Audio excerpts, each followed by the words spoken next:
Hello everybody, and welcome to What's Broken Now?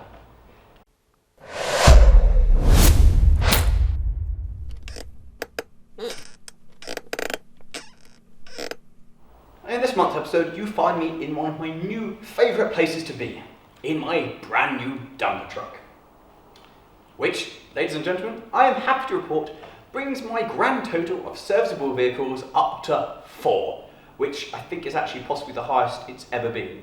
With a grand total of many vehicles, the percentage is actually pretty bad. But for now, let's just be happy that I have 4 working vehicles. So I suppose the question you're all wondering is, I've said it's working. Does this thing start on the hand start? Go for it.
It does! It fires up on the hand start! It's a working vehicle that works as it's meant to!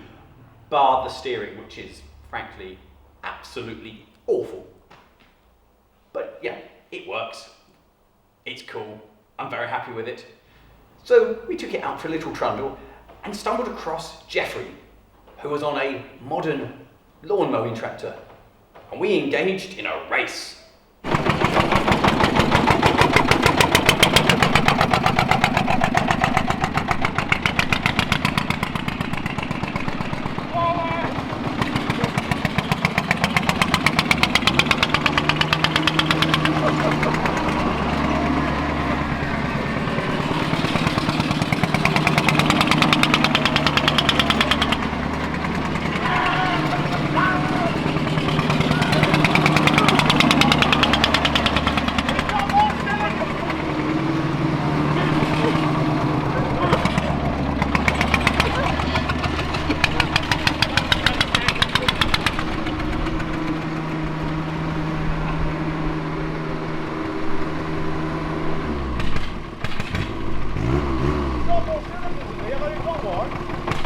We lost quite badly. We were outmanoeuvred, outpowered, and outdriven. Jeffrey was a racing driver after all. And he does have at least an extra cylinder. I can't even remember how many cylinders that thing has. Can't remember if it's a 2-pot or a 4-pot. But it has much more power than this. Rather disappointingly, it also has a better turning circle, but never mind. Lots of fun was had. Great little thing. Very happy with it. All that remains is to find some work for it, and then I will be very happy and be able to justify the whole hideously expensive purchase price. There was one other member of the LMM team who hadn't yet seen the dumper. So we thought it'd be fun to show Trev it and see what he thought of it. No, you were just driving along and saw it? No, I was doing a delivery to her house. When at work, when in the van. And so there happened to be a forklift there in her garden, so I used the forklift to pick it up and put it in the van. Because it just fit. Right, okay, yeah. I have lots of questions, but it's fine. And it works. The tyres have all stayed up. I mean, The tyres are really good on I it. don't want to hug you and kiss you that you've actually bought a vehicle that bloody runs. Well, it didn't when I bought it. Well, what have you had to do to get it running? Please don't tell me you put fuel in it. This is how I'm gonna die. I love you, Mum! Oh! No! Wrong gear! No, Matt! Not a mute, sorry.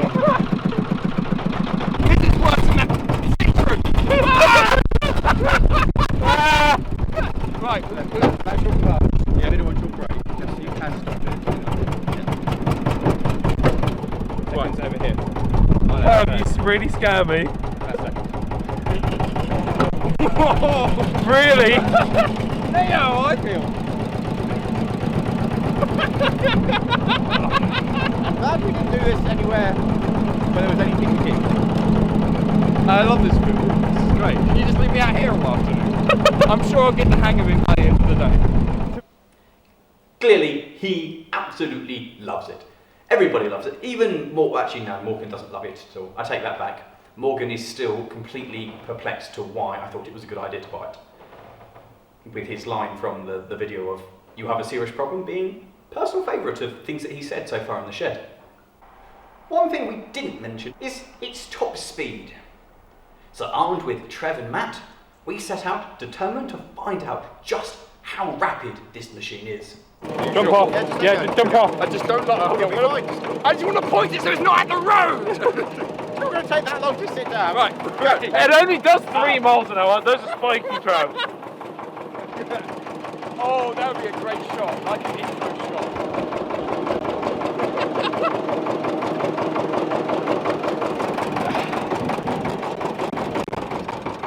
What are you?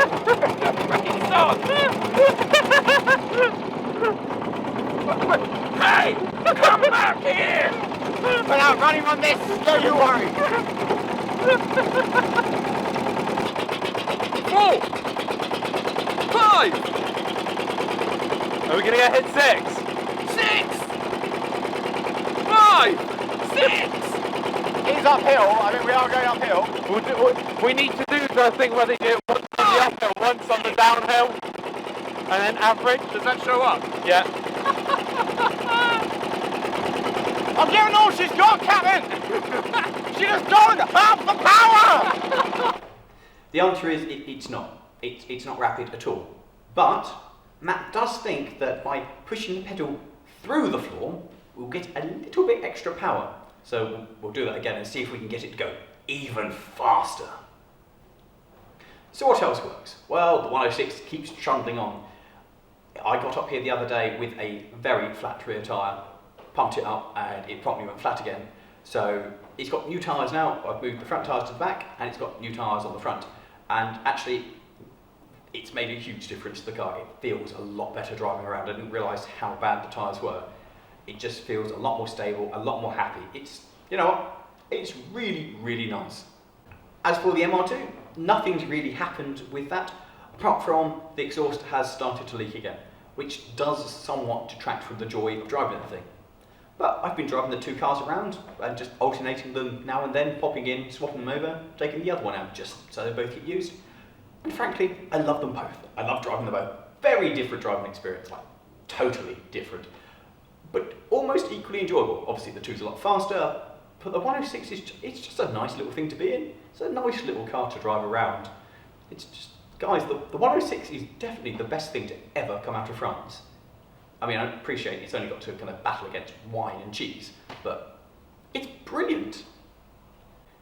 And the locomotive. Well, the Ruston is still technically working, but when it came home from its visit away to the Leicester Works Railway, we gave it an inspection, as you do when you accept a locomotive to your railway.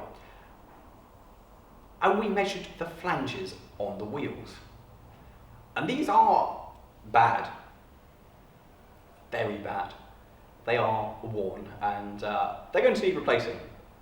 We can't turn them and repair them, cut away metal and restore the flange, or repair the profile. They are knackered. So for now, the locomotive is still in service, but restricted to first gear, which restricts it to a heady speed of 4 miles an hour. But it's still being used. The Mid-Suffolk Light Railway using it fairly regularly for shunting and track work and just general maintenance stuff. So it's quite busy, or so I hear. I just hear the odd report of, oh yeah, the loco's been up to down. Good. But it's going to cost more than the locomotive cost me to put new tyres on it. But yeah, it's still working. Kind of. Everything else is fine on it, I think. So, on to the project. The big rake thing behind me clearly still doesn't work. No, it doesn't. Why doesn't it work? Well, you see, I still don't have the air pipes that I needed for it. Yeah, I'm still waiting on 2 air pipes. Once I've got those, it will probably work. Because we've been quite busy with it. So, I broke a couple of switches on Jupiter. And so the most logical thing to do is to come to a scrapyard and see if we can find some similar switches and nick them off a knackered fire engine. Do you have any switches?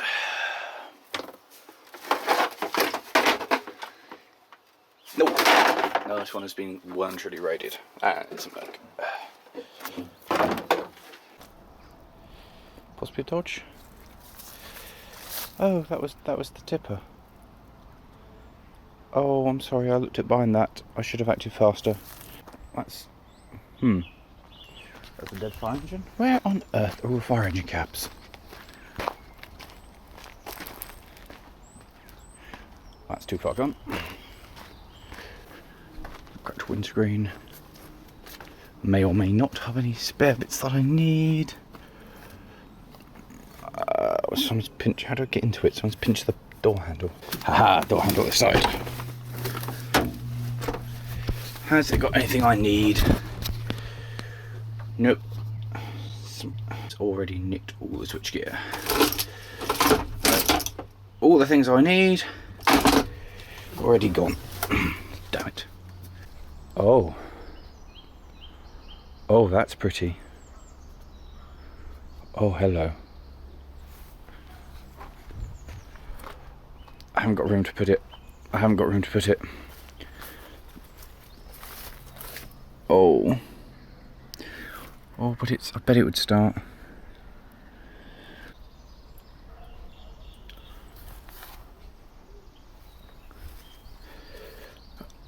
Be strong, Lawrie. You don't need another tractor.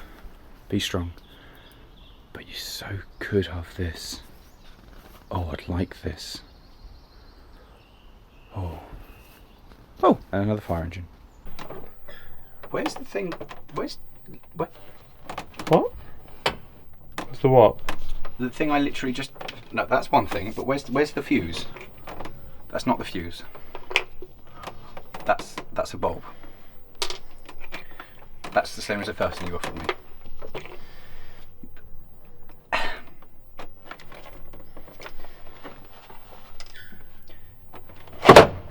That's not... No, don't put it... Oh, it's gone... It's like having a child. This is why... You are the reason I don't want children. I lost it. Oh, it's there. You knew where that was. No, I didn't. You knew where that was. I'm not that devious. I don't believe that. Live's this side, yeah? Yes. So... There's not a screwdriver up here anymore, is there? I swear to God, if you had me another one, I would. Yeah. Do you see what I have to work with here? I can't see anything but this dash. Is it a good dash? Give me this. No, that's what I need. That's... You're a difficult child. That's the wrong kind of screwdriver. I did flathead. Crimp it. Now you might be asking, Lawrie, why are you using entirely red wires? Because fire engines are red. Therefore, the wires should be red. Am I going to hate myself in the future when I'm trying to fault find with entirely red wires? Yes, I am. Under there, running around to. I just need to connect it into that, and then. Do you reckon if we just crimp on a adapter and stick it into there, will that work as nice? Maybe. Is the battery disconnected? No, because the lights are on. Should I have this disconnected? Well...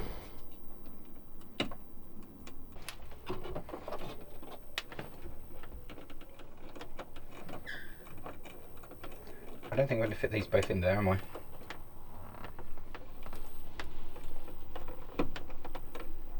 That's not going to fit in, and that's not going to fit in on top, is it? Maybe it will. I don't think that's very good, do you? I think what we probably should do is disconnect the power and splice those together and put them in on a little separate piece of power, don't you? Well, that'd be a good idea. So with the power working, that means that we can now charge phones, I can run sat-navs. We've now replaced that, the voltage dropper, which is working. We've replaced a load of bulbs behind the dash and things that weren't working. We've got the fog lights working after the relay spontaneously quit, which means Jupiter is now the most functional it's been in a very long time. If you ignore the fact that the dash is hanging out of it and the engine cover isn't on it, we're actually really, really moving forward with Jupiter. Jupiter is finally starting to come together. And the next big thing is to start tracing all of those gauges here and try and work out which one of these do and don't work. And we've wired this in, so when the blue lights go on,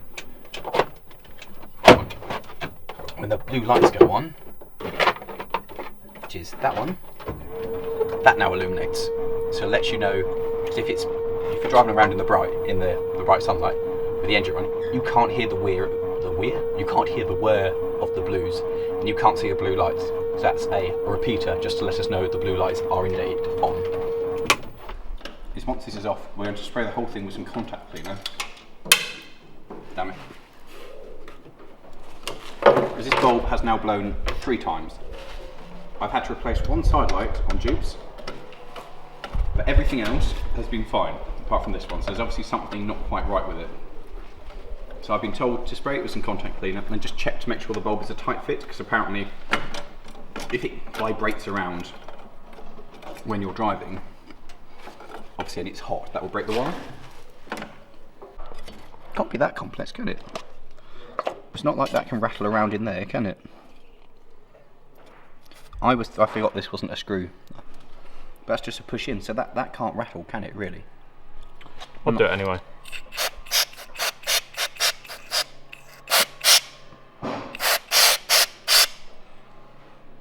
It's cold, isn't it? It's cold.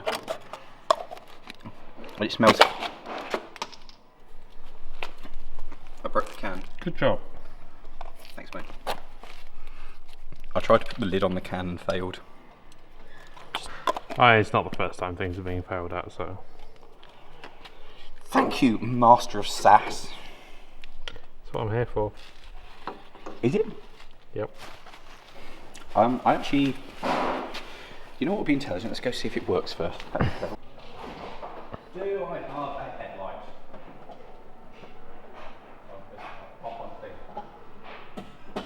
You do.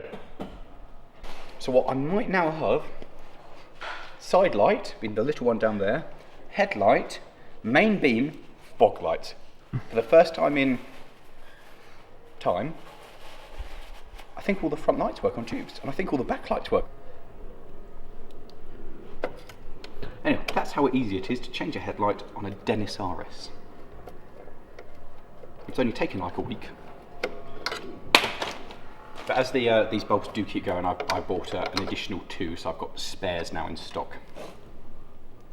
So that's good, because the internet is a lovely place to be able to buy spare bits for obscure old vehicles. What would we do without it?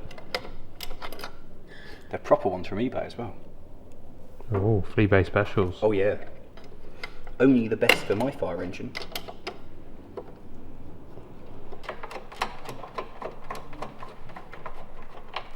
Tubes. I don't want to say this, Lawrie, but it did only take you 7 minutes to change that bulb. It has been an in-depth how-to guide.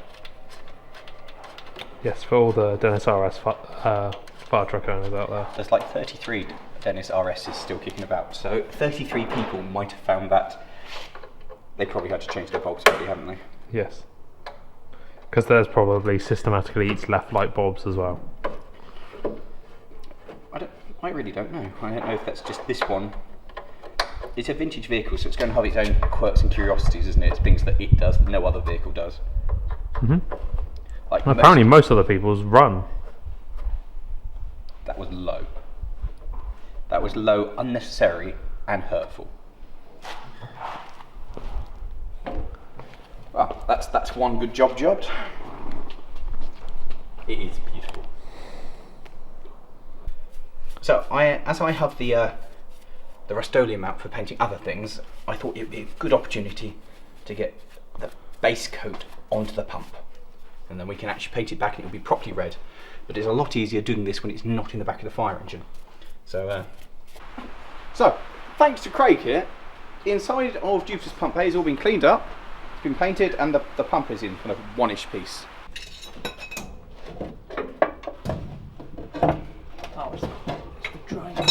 Oh, fuck it. Okay, let me just get back to where it was, because it's 28, right, I'm on... Preferably the back two, because I can get to them quite easy. When you say the back two, do you mean the back of the truck or the back of the pump from where you are? Back of the pump.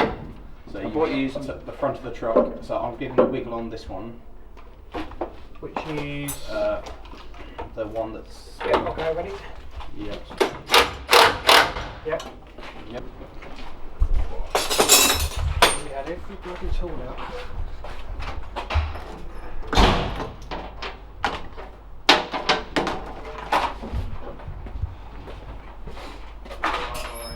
Ready to go? Yeah. Yeah?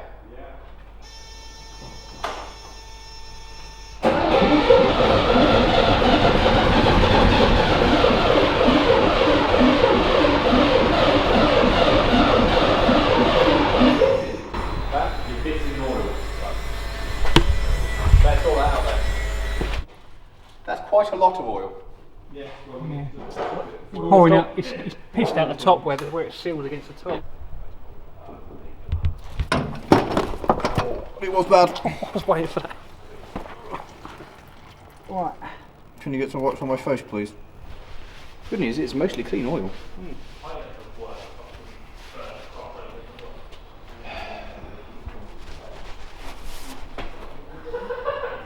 Your hair. No, the end of your hair. The down. Oh no. Oh no. Matt, you'll share my pain. What have you done? Oh yeah, no, that's bad. I said hair. Do you want me to get the scissors?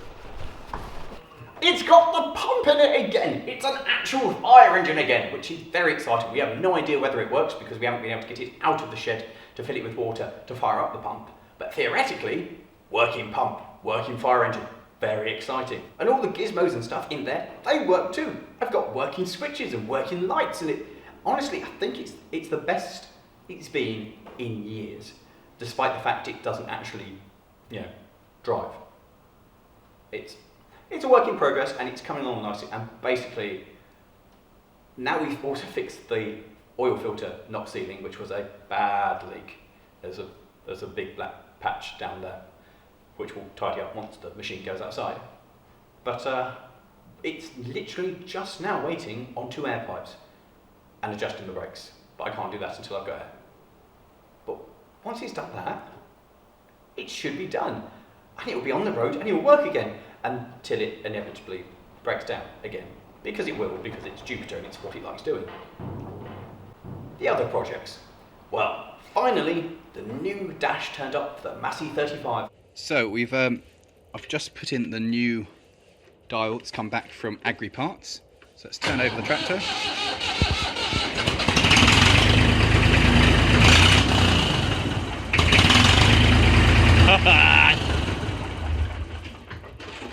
It works. It works. It works. And it works! Finally! And that's basically all I've done on the tractor. We put that in, went, it works, jolly good, we better do some painting, and just kind of didn't. Been too busy playing with the dumper, honestly. As for the Turbo MR2, well, nothing really. All that's happened is we fired it up, took it outside, and had the two twos outside basking in the sun.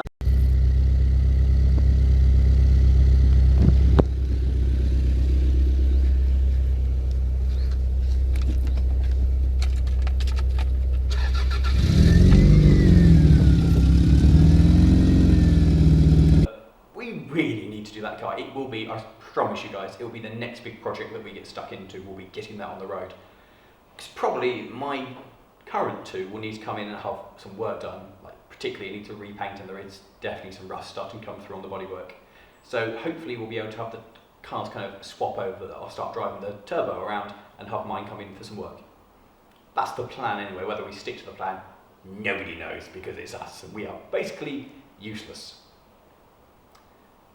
Yeah, speaking of useless, a Supra. Well, the engine doesn't turn over anymore. Don't know why, it stopped. So we started pulling things off it to try and work out why it stopped, assuming it's a bad earth, and to test the fuel pump a bit more.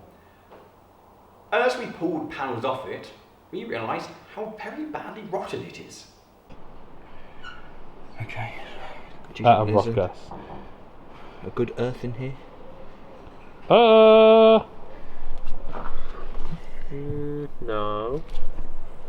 No. Just scratch off some of this rust. No. If we scratch off the rust, there won't be a car left. That looks like it should be connected to something. Yeah, it does. Might be where the rear lights weren't working though. Yeah, because it's not plugged in. Why can't everything he has be this simple to fix? We just tell him to fix the lights, it'll be fine. Do you want to really make it really shitty and like have it so that the fuel pump only comes on when he turns the lights on? He has to prime it by turning the lights on.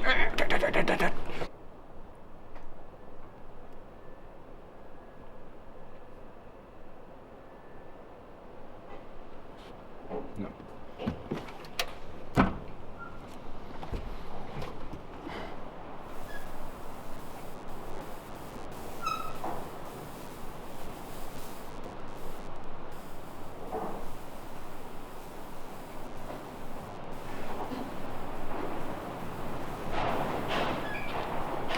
Are you aware that you're not helpful?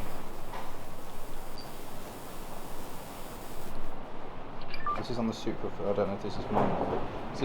This says there's two positives in, and then you have a ground coming off it that goes to the chassis. But that's two positives from. Hi, I like you. I like the way you look. It makes me feel special when you're around. I get butterflies. It's hard for me to say this out loud, so I thought I'd leave you a message saying what an amazing person you are and how much I value your friendship. Your pretty eyes.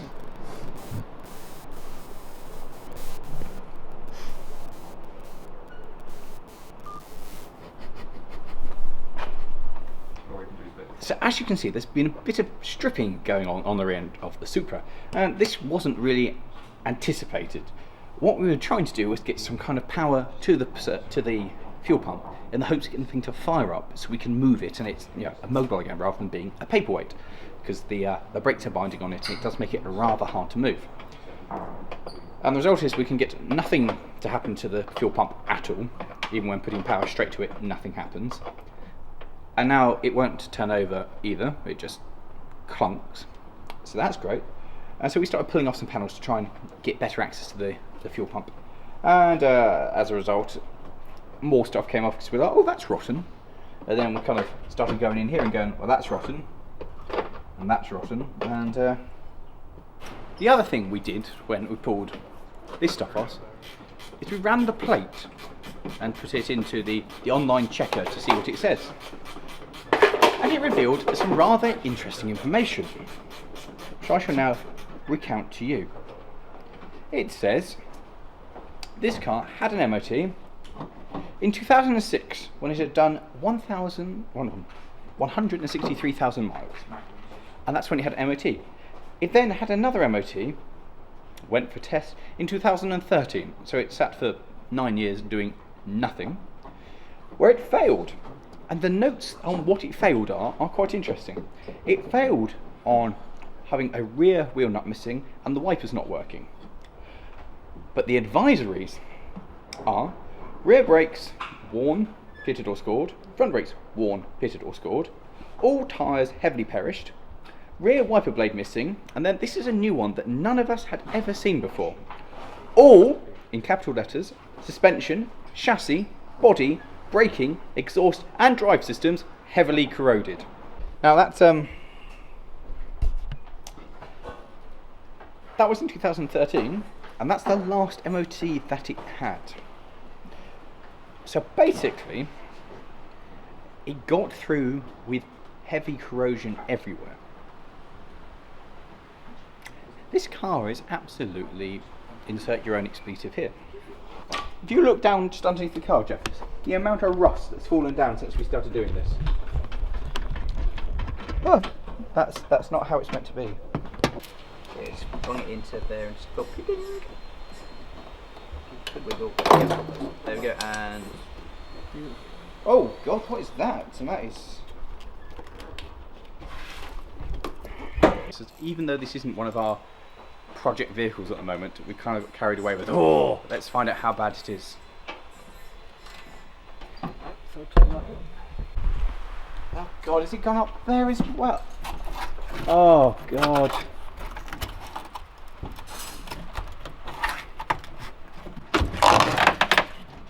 Oh, Matt.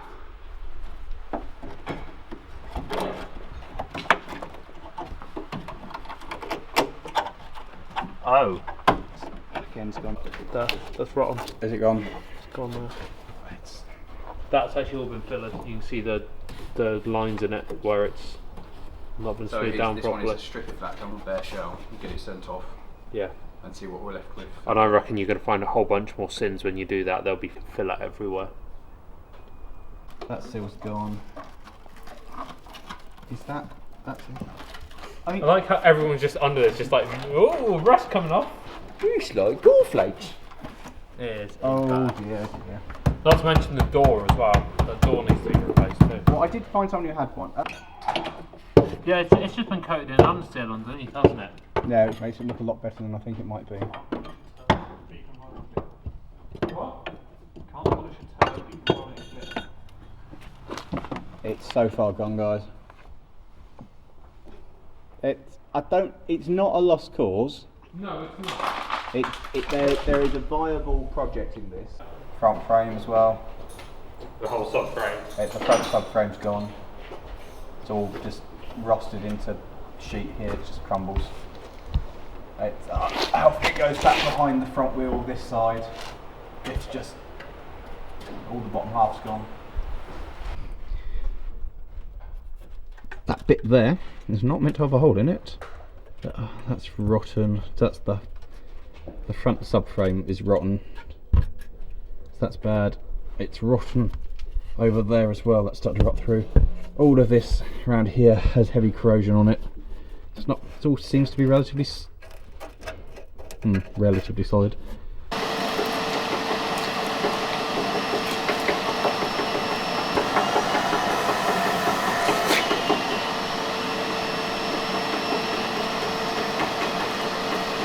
It's gone through the floor.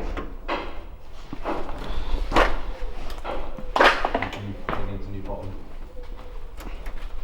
It's rotten. That's rotten. Just been putting back here. You have to stick your head right under, I'm afraid. It's doable. Is it? It is doable. Actually, no, it is. It's not totally gone. It's just.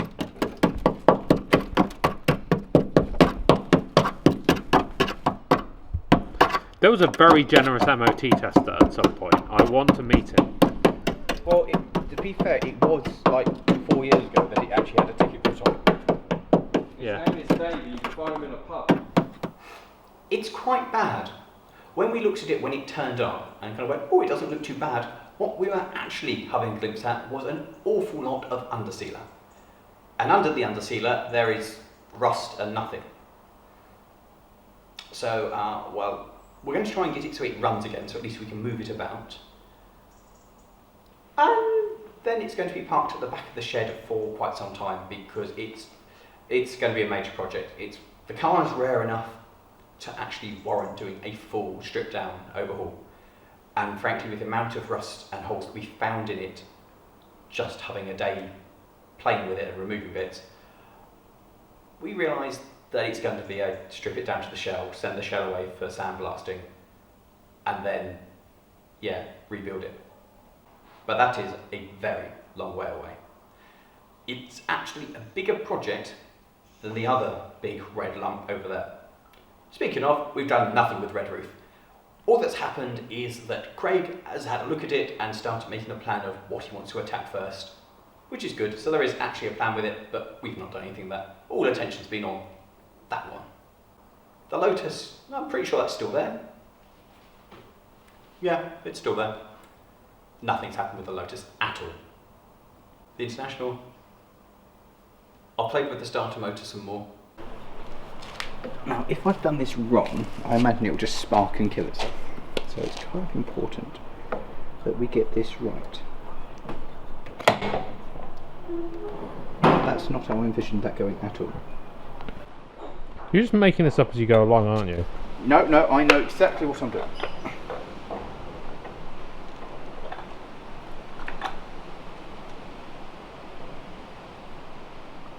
So something somewhere is locked in the wrong position.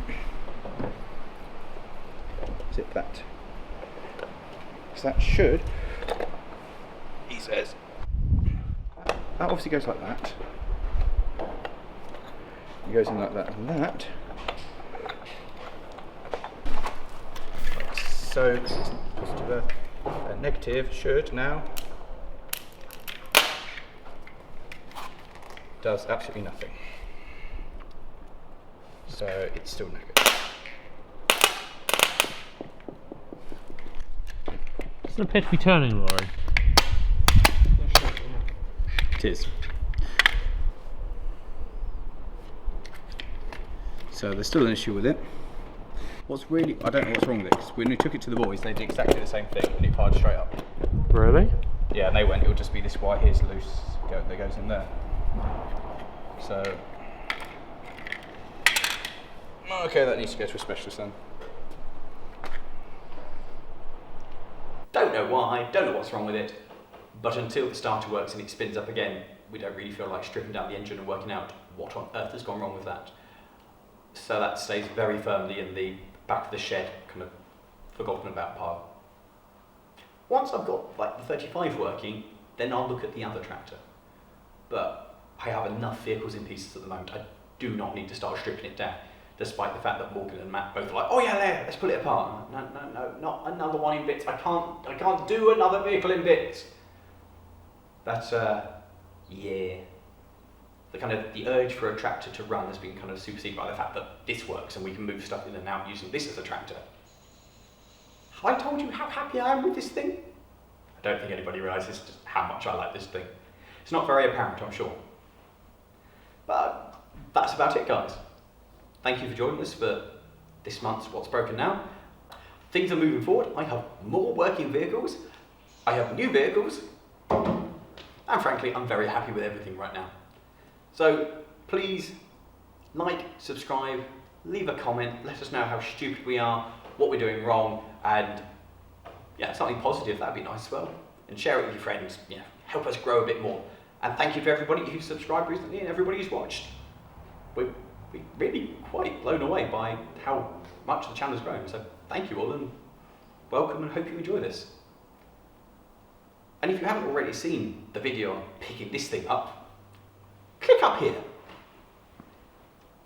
And if you want to know what happened last month, click over here for What's Broken Now. See you later, guys. Enjoy. Oh.